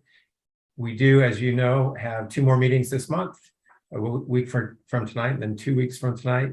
So touch base with the city clerk, and she asked me to bring the question to the commission, the question and a vote, if you would like to hold the next 2 meetings. So that's Tuesday the 19th and Tuesday the 26th, either in person or virtual. And then we would ask that Chair Palmieri, you request a roll call vote on this. So David, are we discussing this, or are we just going to go directly into a roll call? We can certainly answer any questions. As I mentioned, the concern was brought up by a few of the commissioners. We certainly know it's public that a few of the commissioners have recently come down with COVID. We've got folks that are recovering from COVID. I will share that my staff has been more impacted by this latest variant of COVID than we've seen since the pandemic began. So that, you know, that's kind of the context for this request. This is not the only body that's making this request. I can ask Katie and well, Francisco was here about the SAB and their plans, and then the DAB and their plans as well, because they've also been considering whether or not they want to resume in person or continue with virtual. And Katie and Joan, what are the plans for the SAB and DAB moving forward? Well, the DAB had agreed originally to continue virtual for a period of 3 months, which was June, July, and August, and then we will reconsider for the remainder of the calendar year. But they had already made that decision to continue virtual for a period of 3 months. And the SAB is following a similar timeline. They had initially planned to go in person, but then considering the rising rates and the more infectious variant that is now among us, they have also decided to continue virtually through the summer. And then we will check back in before their meeting in September to check the pulse, see where infection rates are at, and decide how we want to move forward for the rest of the year. Thank you, Joan and Katie. Do any of the commissioners have questions of the staff? We don't need to make a big discussion about this, about information that you may or may not have and they may be able to give you. Are there any questions like that? All right, can I see the hands that are ready to vote? This is not the vote, but can I see the hands that are ready to vote? 1, 2, 3, 4, 5. Darvish? Yeah. I'm slow, so I got my hands up. Commissioner Freiberg? Okay, so it looks like we're all ready to vote, David. So can we do a roll call?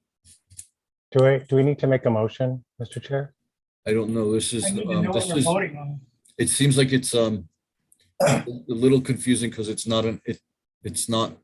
David, you explain. Sure. So this did come from the commission, and the question concern was, could the commission continue to meet virtually, as there were concerns by individuals on the commission. So that would be the motion and the vote to continue with virtual meetings.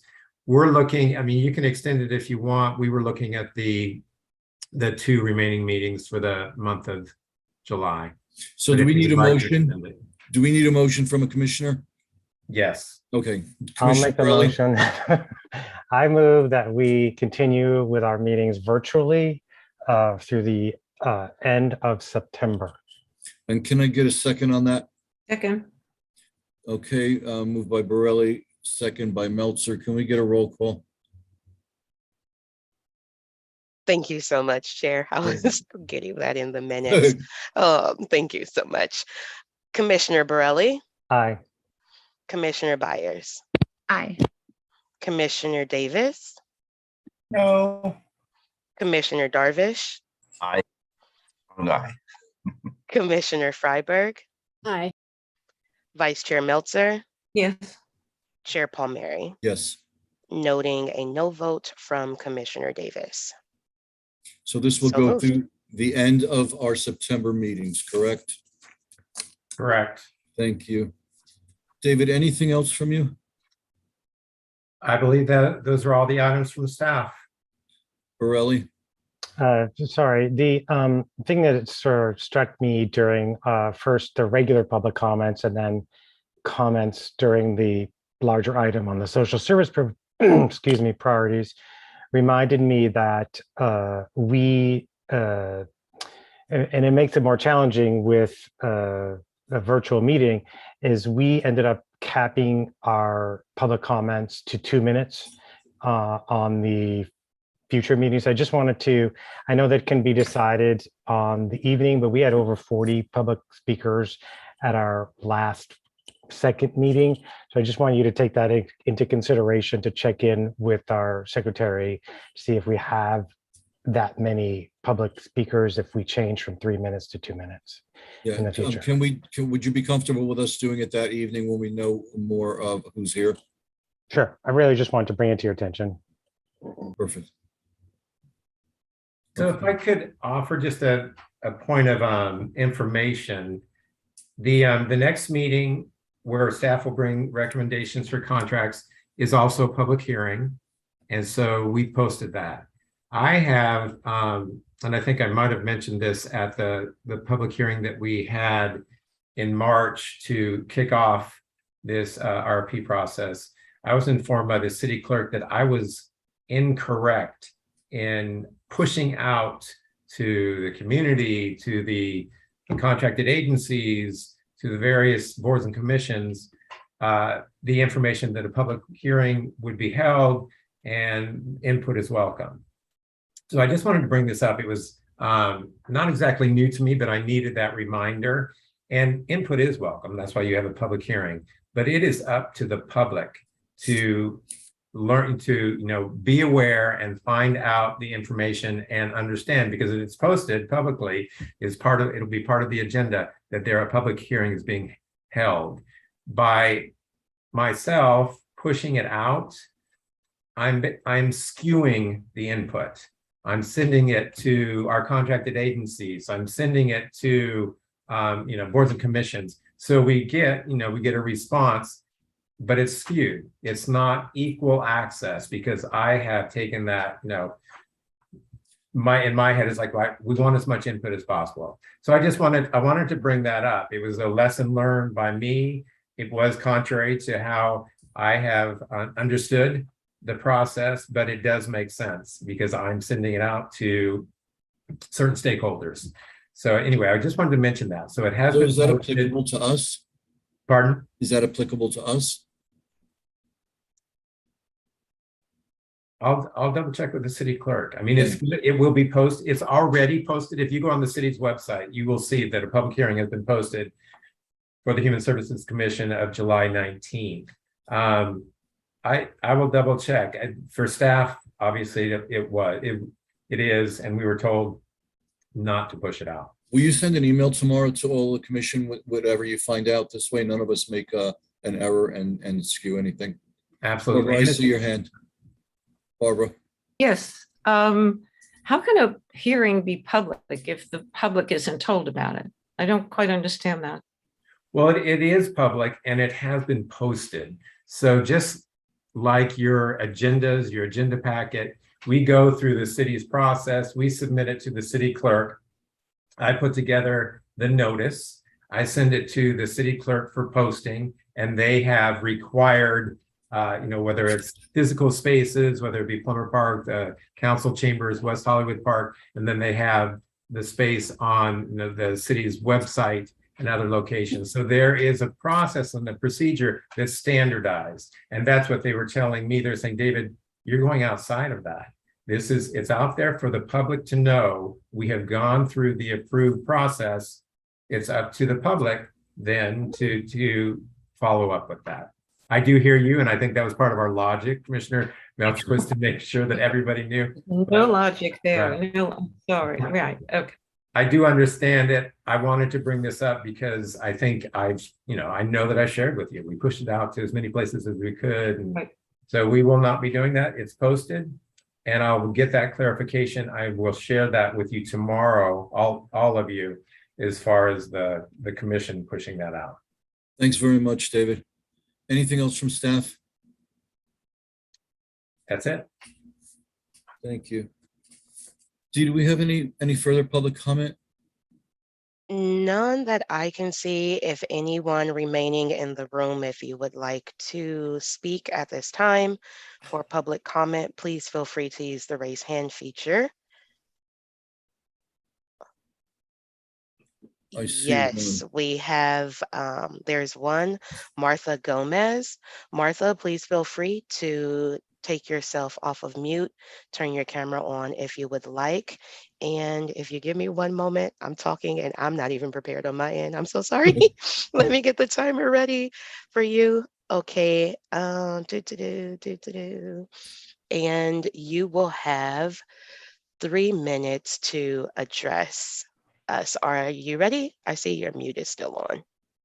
Okay, perfect. The floor is yours. Hi, good afternoon, everyone. So I am with Transcan Work. I just wanted to let you all know, I know we had prepared a presentation. We thought we were going to have some time to present that to you all about, some of the challenges that we face because, even hearing kind of just the feedback, it sounds like, we're in a bad place, but we wanted to really highlight like the turnaround, staffing changes that have happened, and kind of like the foundation that we built and the different, and just even in Q3, the data that has kind of reaped from all those seeds we have planted since Q1. So, I know we weren't able to present that, but, just know that we had prepared something to kind of highlight to you all if possible. I don't know how we would be able to do that in the future, or if that's something that we just do directly with Derek, who manages our program, or just kind of wanted to put it out there because, I think it's important for you all in that voting and in that RFP for next year to really see, the progress that has come and kind of those setbacks that happened to get us to this point. Thank you, Martha. Do we have any others? If there is anyone else in the room who would like to, Bambi. Okay, Bambi, if you can please take yourself off. I have to ask a question. If someone speaks in one public comment, are they, for some reason, it's in the back of my head that they can't speak in the second? David, was that I'm not? sorry, I'm going to have to ask you. Was David? An individual can speak at each public comment. Okay. All right. Thank you. Thank you. Okay, Bambi, if you take yourself off of mute, turn your camera on if you would like, and you will have 3 minutes. Thanks again for the opportunity to address you. At this time, I would like to speak on behalf of Transcan Work. As you know, I could understand the challenges as a leader of a translate organization that oftentimes we encounter. And I'm gonna feel the liberty to say that perhaps some of the challenges that that Transcan Work was experiencing was due to the previous leadership. As you probably heard earlier, Transcan Work has a new leadership who I believe has a strong commitment into making sure that members of our community continue to receive the services that they deserve. I believe in their capability to be able to overcome the challenges that they have experienced. And I want to also offer my support to the leadership of Trans Can Work and see how we can support them as they go through this process. But I also want to say the importance of really investing in trans-led work and organizations. As you know, there are not many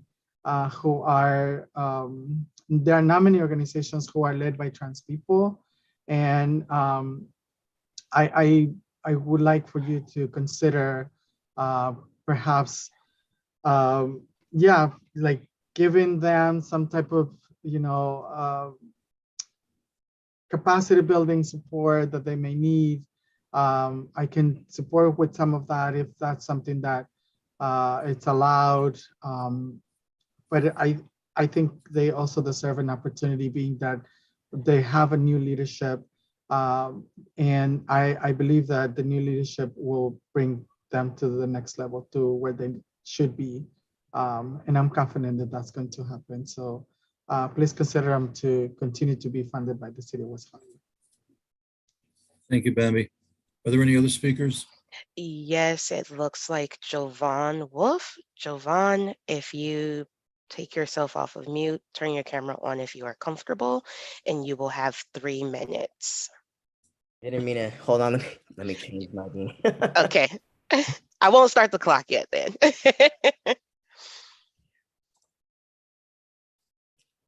All right. I just wanted to say, so Jovan Wolf here, Director of Workforce Development here at Trans Can Work. Thank you, Bambi, so much for saying some kind words and support. I just want to mention, I know that we have been on probation in the past, and, looking at our numbers today with our Q3 report, I really just want to highlight where we're at and like some really great things that we've been doing. We've actually have exceeded many of our goals, and we'll be, pushing forward our sending over our Q3 report. And, just to give you an idea of some of our deliverables that we have hit, I know we were kind of slow to begin. We had a lot of staff changes, and we were implementing new program here at Trans Can Work, but we've been able to partner with companies like Grindr, which they came in and did an internship series and did a workshop with our job seekers, and we were able to place one person into employment from that internship stream, as well as Glassdoor coming in. We just started a partnership with Glassdoor, where they went through our diversity, equity, and inclusion trainings. And now they are hosting a series of employment readiness workshops for our job seekers, as well as mentorship support for our job seekers. So just to give you some numbers, just to put into context where we're at, yes, we did have a very slow start, but for our new intakes, we had a goal of 20, and we've actually exceeded that with 25, right? So we have new unduplicated WeHo clients, as well as workshops provided. Our goal is 20. We're actually at 37. We've also, folks enrolled into training programs. We have an annual goal of 6. We had a slow start with that. We had a little bit of a hiccup with, getting data back from some of our referrals that we sent in, but we are in the works of getting that data. But to date, right now, we have a total of 5, which our goal was 6. So we're on track of hitting our goals. We're very confident that we're going to hit our goals. And I just want to say that, the work that we do at Trans Can Work is a important service for the TGI community. We are offering employment readiness skills and programming, getting them linked to training programs, partnering with WeHo employers. We just are in talks now with Lapeer Hotels, who's in WeHo. So doing recruitment services with them, getting DEI and B trainings done with them as well. So I just want to say that we are on track, and we are, really doing that good work to service our community, who is super under served in WeHo. And as you can see, the rest of, the United States, with a lot going on in the political climate. So, here at Trans Can Work, we're really serving our community to ensure that they have those employment readiness tools. Thank you, Jovan.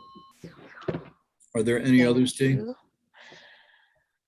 I am not seeing any. If anyone remaining, if you would like to speak during public comment at this time, please feel free to use the raise hand feature. If not, going once, going twice, and chair, that is it. Thank you very much. Thank you. Oh, that's you, David. Sorry. Oh, David, did you have something to? Well, Chair Palmieri, we would be happy to share the presentation with the commission. If you'd like Martha to send it to us, we can send it out to the commission. Please, it would be great if we could have it tomorrow. Sure. Who can, I guess I just don't, oh, to Derek? Okay, I will send it to Derek and then he can share it with you all. Thank you. Thank you. Thank you, Martha. Okay, we'll go to items from commissioners. Commissioner Byers, anything? I just want to say thank you and apologize for the distractions that were, I had to turn my camera on and off a few times to chase a squirrel off my patio before it became part of my bedroom. So sorry for that. But thank you to staff and to all the service providers for showing up and providing amazing reports and a look at what we're going to be funding. I was excited to know that there's been a big increase in the funding that we get to allocate this year, potentially the biggest increase in funding to date, 18%, which puts this budget at about $6.3 million. That's really exciting. And I'm looking forward to figuring out how we'll all allocate that. I also know that the proposals came in at about $8.3 million. So it's going to be a lot of hard decision making. And I just wanted to speak to that. But I was really grateful to hear from the providers again tonight that just demonstrated that really collaborative spirit of all the agencies working really well together. A few times I heard different agencies say, if not us, then as long as mental health is funded, or BNB speaking on behalf of TransCan Work. Just really beautiful to see the interconnected collaborative spirit of all the agencies that are providing these much needed services in our community. And I'm grateful for that. I think that's all I wanted to say. Thank you. Thank you, Commissioner Byers. Commissioner Darvish. Thank you, Chair Palmieri. Just wanted to thank David and the staff for the organized work that they put in front of us. I'm sorry that I ended up with COVID and was recovering, but I read everything and I did see a lot of great questions. Some of those were my questions that were answered on the list. So again, great process. I do worry about labor shortages that continues on and challenges all of us in healthcare. And today, one of our first top challenges not being able to hire enough nurses or just healthcare professionals or physicians or even non-clinical staff at the hospitals. That's really holding us back. And I can't imagine that would be any different than these providers. So hopefully what they have, I've read and a lot of them have listed a lot of the different staff and salaries that is measured. I just worry that they may not be able to find the manpower that they need. Hopefully that won't be a challenge, that will go away, but that for at least for healthcare industry that continues on and is getting worse. And the other item I had, I want to recognize July as the Disability Pride Month. That's important for me as a healthcare professional, as someone that has a sister that is not able to hear from meningitis for many years. And that's it. Thank you so much. Thank you, Commissioner Darvish. Commissioner Freiberg. First, I'd like to say thank you, Joan, for all the research you did for the pet food and vet bills. I really appreciate that. It sounds like something good is in the works, so I'm excited about that. I have 2 suggestions for a future RFP process. Number one, I know other cities are doing this where they actually require contracted partners to use environmentally friendly products. Or in other words, they tell them they can't use styrofoam or plastic straws or something like that. I don't know if that's something, we could look at down the road on the next process. And the other thing I wanted to say is I would like to suggest that the city change its process of editing commissioners' questions on the RFP summary. A few of my questions were edited with the context filtered out by staff, then posted as what they believed was my question. Even rewriting my questions, I directed to staff, then answering their own version of it. So this process of emailing, I thought was meant to streamline the process of taking place, instead of asking during a public meeting. And during public meetings, of course, your questions aren't filtered. So I find it valuable for all of us to hear what others are asking. And so we can all work together and keep it as transparent as possible, especially for the residents. So therefore, I suggest in the next cycle that commissioners' questions remain in their original form and not be edited by staff. And that is it. Thank you. Thank you, Commissioner Freiberg. Commissioner Davis? Good evening. I would like to close tonight's meeting in honor of 3 different people. The first being Ruth Williams, which I'm sure would have come to light by one of the other commissioners.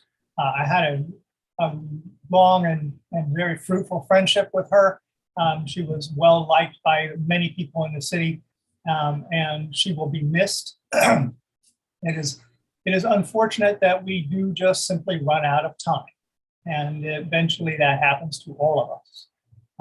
I would also like to close the meeting in honor of Carlos Rios. I worked with Carlos Rios with AHF.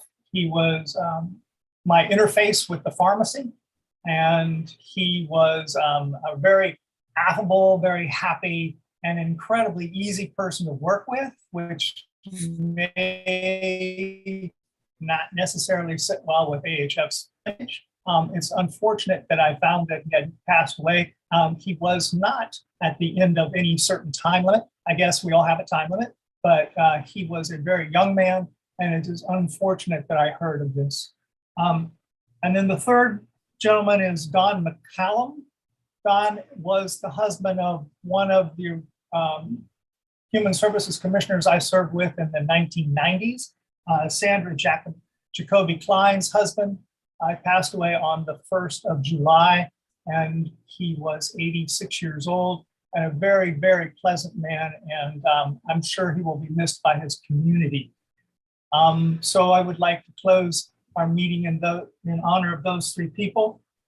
And then simply because I got a shout out last month about my birthday, I wanted to shout out that Mr. Borelli's birthday will be on Thursday, and Barbara Meltzer's birthday was on the 4th of July. His is Bastille Day, and hers is the 4th of July. It's a big, big, good thing. I'm glad that they're both still on this, what is it called? This side of the planet. Anyway, have a good evening, and thank you all very much. Thanks, Commissioner Davis. Commissioner Borelli? Or did you already go? No way.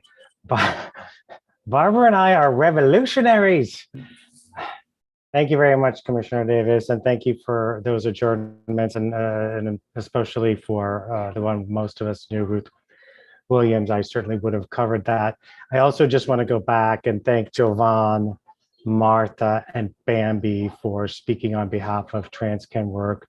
As was mentioned earlier, we certainly never want to put anybody on the spot or grilled, and if it all felt that way, that was not the case and not the intent. I think our staff and our commission always wants you to be successful. We want all of our service providers to be successful, and we'll do everything we can to work towards that success. And I look forward to seeing your presentation, and hope that I'm glad to hear that you're feeling that things are on the right track. That's it for me. Thank you all. I'll see you next week. Thanks, Commissioner Borelli. Commissioner Meltzer? Vice Chair Meltzer? Yes, no, I'm here. I'm here. Thank you, Steve. I'm still celebrating my birthday. All I want to do is thank staff for being so patient and just going. It's so difficult. I know how difficult it was for me. I can't even imagine how difficult it is for all of you. So thank you for everything. Thank you for your patience. My turn? Okay. Yes. Thank you. Derek, I want to ask a question, because at one point you said smallpox, then monkeypox. Was that just a slip, or is smallpox vaccine and monkeypox? It was a slip. So it was for the monkeypox vaccine, but the vaccine is for orthopox viruses, which includes smallpox, but the Jynneos will be used for monkeypox. So. Okay. No, because I was at another commission and the same thing happened. So now it's in my head twice. And I do want to ask staff this question. We did get a new code of conduct, and there was something in it that says we are not to put staff to work or give staff extra work. So my concern was, can we ask you a question? and expect some type of answer that is commission related or not. And whatever it is, but I'd like some clarification. So if I'm going to give you an example. How about that? So Yes. Derek was going to be giving me some information on Narcan. Am I allowed to, is it appropriate for me to email him and say, can I have the information on Narcan? Or is that giving him an extra workload that it would be inappropriate? So I've got two prong response. First, if it's within our work plan, and it's not an extensive ongoing project, just for example, Commissioner Freiberg asked about other support services, and it is within our work plan. We did have the contract with PAWS, so we did not to negate the time that Joan spent, and frankly that we will continue to spend, but that falls squarely within our work plan and it's reasonable.